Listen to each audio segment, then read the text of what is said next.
This is our new underwater hockey sound system. It's actually not new, it's just newly packaged. Right now I have everything in one box where we have the amplifier, transformer, battery, and circuit box all in one self-contained unit. Also shipped is a speaker and the Lubell underwater speaker. When you get the system, it's a very simple setup. You first drop your speaker in the water. Second, hook up your speaker to the hole in the back. In the back there's a hole where the transformer goes, enough room to get your fingers up underneath. Plug it in and twist the lock. The speaker is now connected. Second, this cable is the only thing that's shipped loose and the only thing you have to hook up. I meant to put the audio jacks in the front so as a solid connection, but I left them in the back. Apologize. So you will have to plug that into the back.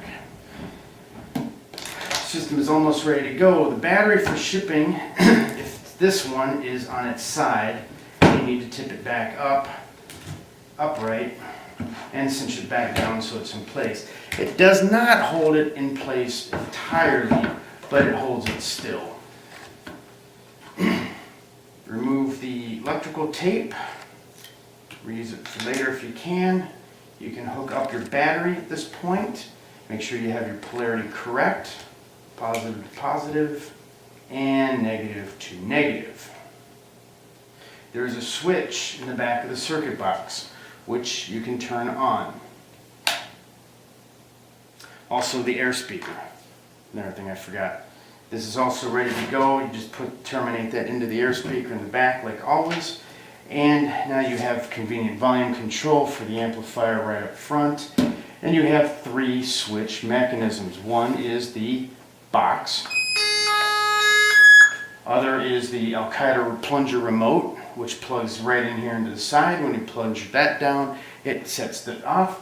And also on the side is the relay receiver for this new Chinese-made remote control where you hit the button and it detonates. It's on a momentary switch, so it does keep going as long as it's held down. And that is all included, and that is all there is to hooking up the new system.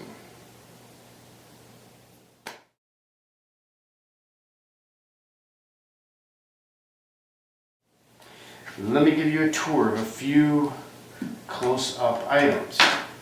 First of all, there is a switch in the back that you can click it on and off.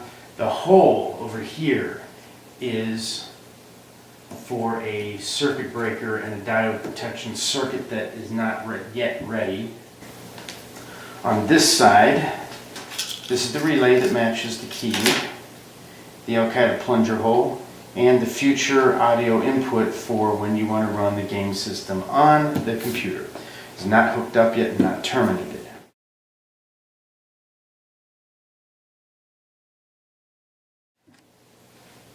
Currently there is the tone generator from the Woody system.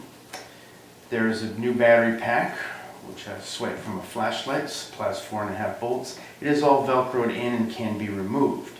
If you have trouble with the tone generator and want to use the audio repeater as a backup, right now it is not connected, but I do have instructions on how to hook it up. First, you must remove the battery and circuit from the circuit box. Pull those out, disconnect all the wires from the blue and gray caps. There is nothing fed to the power. Then hook up the audio repeater as the instructions are. You will need wire cutters and stripper. I had to cut the live red wire tip off, so it will have to be re-terminated and stripped and put into the green screw down fasteners. If you follow the instructions, the repeater will work. One thing you will want to make sure is that the volume control is turned all the way down, and you turn it up very, very, very slightly, because the audio repeater output does overpower the system, and you can only get it so loud before it chokes the amplifier. If you have any questions, you can email me.